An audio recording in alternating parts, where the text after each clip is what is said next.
Welcome everybody to the Martial Arts Business Success Podcast. We're at episode number 101. I hope you guys tuned into our last really crazy 100 episode. It was a real milestone for us. We had an absolute blast. So if you haven't already checked in, check the videos. The audio just doesn't do it any favors. Absolutely.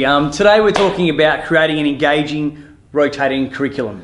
So I guess, we've got to make sure, I can't say that everyone may know what a rotating curriculum is. They should, but there are two types of curriculum, Graham, rotating or a linear. Do you want to just quickly give us a bit of an explanation on those? I guess I grew up in my martial arts journey on a linear curriculum. Basically what that meant was, as a smaller school at the time, there was requirements based around that particular belt level. Yep. So what it meant was I needed to learn a set skill set to be able to then progress to my next tip or my next belt or whatever it may be. Now, rotating curriculum still has that structure, but it's not as detailed. And I guess the devil's in the detail. And I know that with a linear curriculum, if an instructor is scheduled to teach that particular part, and they're away, it can create absolute chaos for the class, the instructors. Now, we used to have 4 or 5 different sections going on in a class, which meant that in a beginner class, if I wanted to progress to my very next tip, I'd have to go on one corner where they were covering that specific skill set. Again, if there's a higher level, they'd have to go into the opposite corner, and so on and so forth. So linear is a very easy system to follow. In other words, you need to do A before you get to B, before you get to C.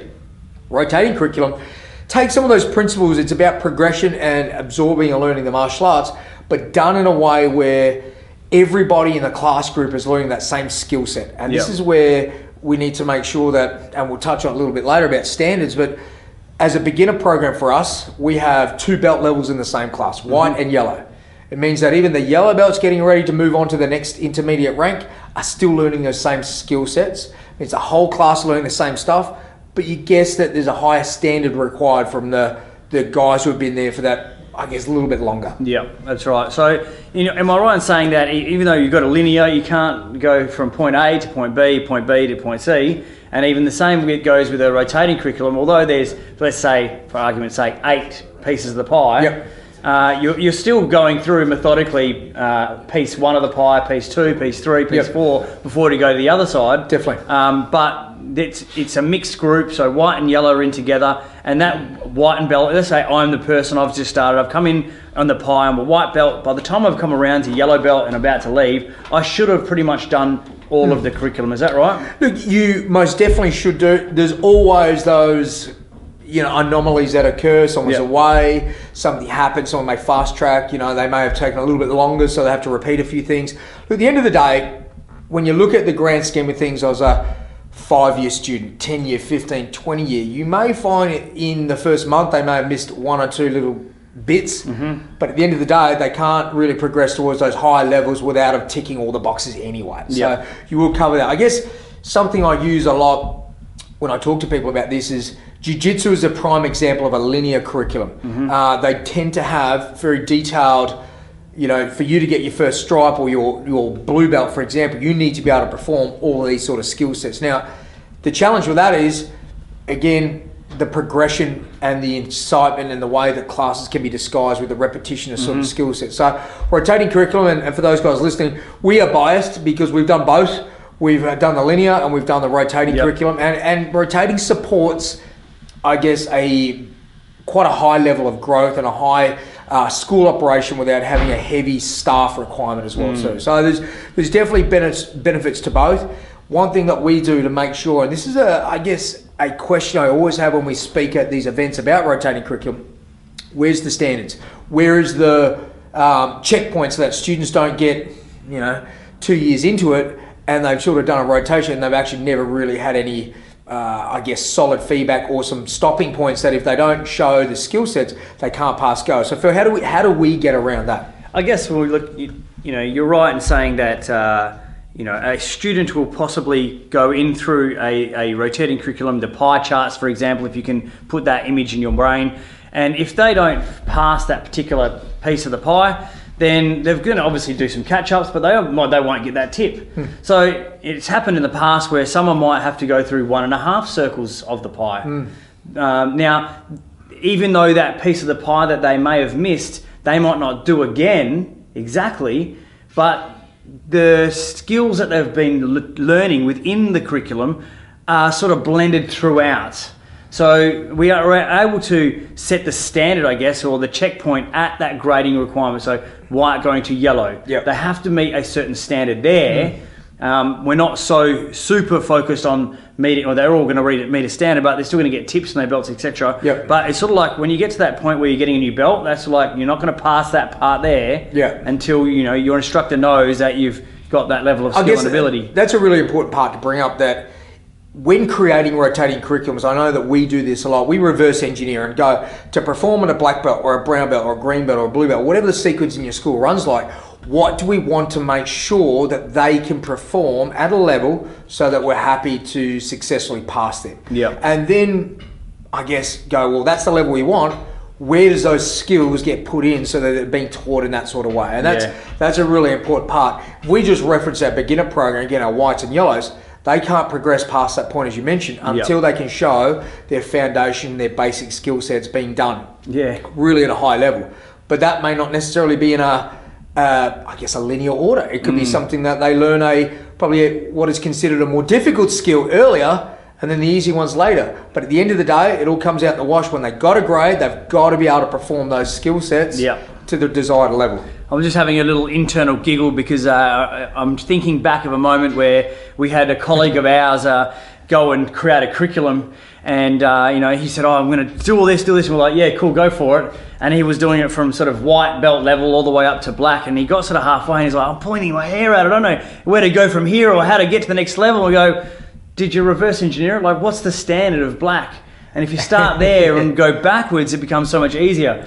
He came back and said, oh, that's one of those, what's the sound of a tree falling in the woods type moment, It is like, my goodness. So look, mate, where do we start? And we talked about reverse engineering, but what are some of the key important parts when you are looking to make sure that it's a balanced rotating curriculum? And now we're talking from white belt to, say, black belt as a standard. What should be in there? How should it flow? More the case.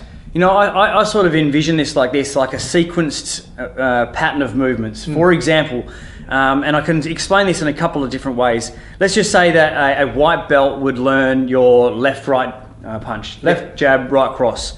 And then at sort of a yellow belt, they might learn the left, right cross and a switch push kick. And then at orange belt, they might learn the left, they've got the left and the right down pack, the switch push kick, but now they've got a leg sweep takedown in it.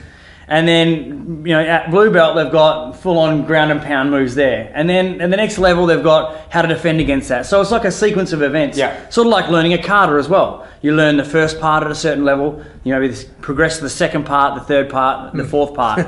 So if you sort of can sequence it like that, then you're going to get a whole piece of the pie. Now, it's not as easy as that as always. Like, you do learn just katas on its own in a certain section. But sequencing meaning that you want it to flow. You want it to make sense. And I know we create things like called super drills, and in a particular class we will do maybe say 5 to 10 techniques, put it all together in a sequence, and it just looks awesome. Well, can you imagine if you could do that with your curriculum, your rotating curriculum, and you can have that sort of level of sequence where by the time they've got the black belt, they've just nailed everything and they're ready to go. They can do it individually, they can do it grouped in patterns, and that's just how we like to do it. But mate, while you're talking, I'm sort of envisioning that there's a certain format when it comes to public speaking. There were the stories that you create. If you're talking about a script in a movie, if you're talking about a music piece, there's always that crescendo, there's always that peak, there's always that build up to that sequence. And really that's what you got to think about too, is a lot of guys, and if I talk about what not to do, they try and put too much in at the earlier stages. And what actually happens is you end up not having the good stuff for later on. You've got to make sure that you build them up to that level so that when they do get to the advanced stuff, there is that peak, that I guess it's the epic fight scene or the epic skills being taught. You're not going to the CrossFit Games like at white belt, you know what I mean? Like you got to go to class first a few times, So. Yeah, for sure. So guys, look, I think simplify it. You as a school owner know what you want to add in. Black belt we say it's the tip of the iceberg. That's where the fun stuff starts. But you can continue to create a rotating curriculum past that point. Most people will not ever create a syllabus detailed enough to get them from white to black. There are some that do, but most will struggle. So keep it simple, make it starting the process is better than than never starting at all. And, you know, I've got a coaching client I've been helping recently, and they're in the process of doing this. And to be honest with you, I have to tell them perfect is a standard that is unrealistic. Yeah. Don't even try to get it perfect. Just get it started, get it done. When you've done the first lot, review it, and you'll improve as you continue to go forward. And, you know, 30 years ago, martial arts, what was relevant then is almost ancient and outdated within reason, as in practical self-defense now. So, you know, if you create skills and you hold on to them and that's all you'll ever do, guys, unfortunately, the system will unfortunately pass you by. I mean, so be very careful. Even with us, you know, we're going through our lesson plans of curriculum again. Yep. Every year we curriculum check. Are we on path? Are we doing the right things? Does it make sense now? Because the way we taught it 10 years ago is different than now. So it's important that even though a school is as successful as us, I'll get that out in a minute, that you still go back and you go redefine and recreate and just check your curriculum. Like, there's no excuses whether you're successful or you're not. There's just the excuse that, you know, you don't have the time or the patience or the manpower. Well, that's just a limiting belief. You've just got to make time. Graham, I've got a quick ask for you. What happens? I know in our classes, you know, we talk about having a white and yellow belt and an orange and blue in one class. What if there's a blue belt going through to green belt, but there's a fresh orange belt, and we're teaching the same thing? Look, you've got to understand, you know, systemize the process, personalize the exception, understand standards and expectations. You know, it's a bit of a no-brainer, but some people don't always absorb and understand.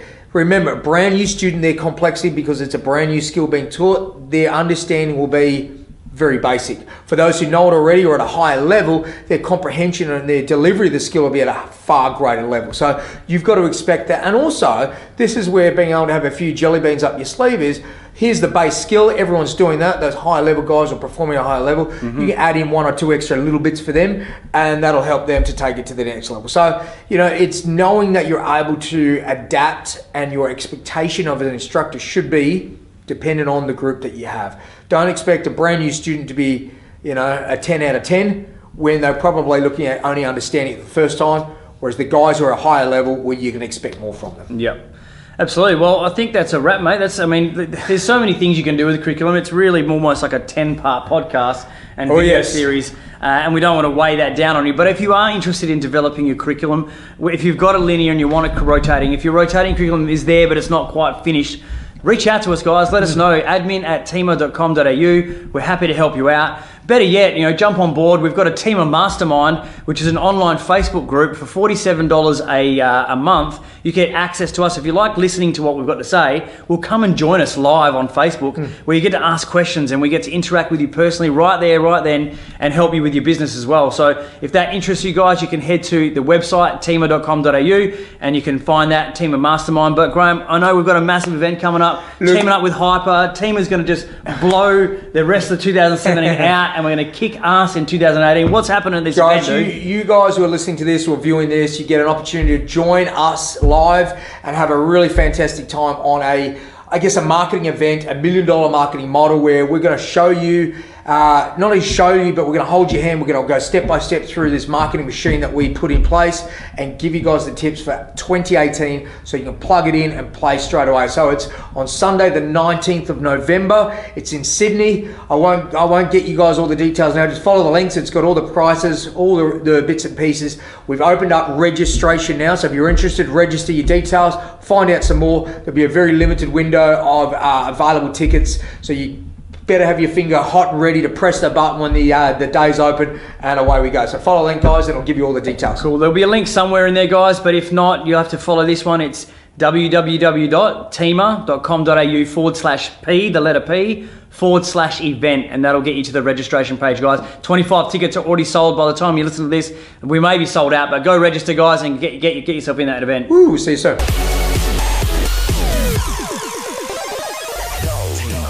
Innovating martial arts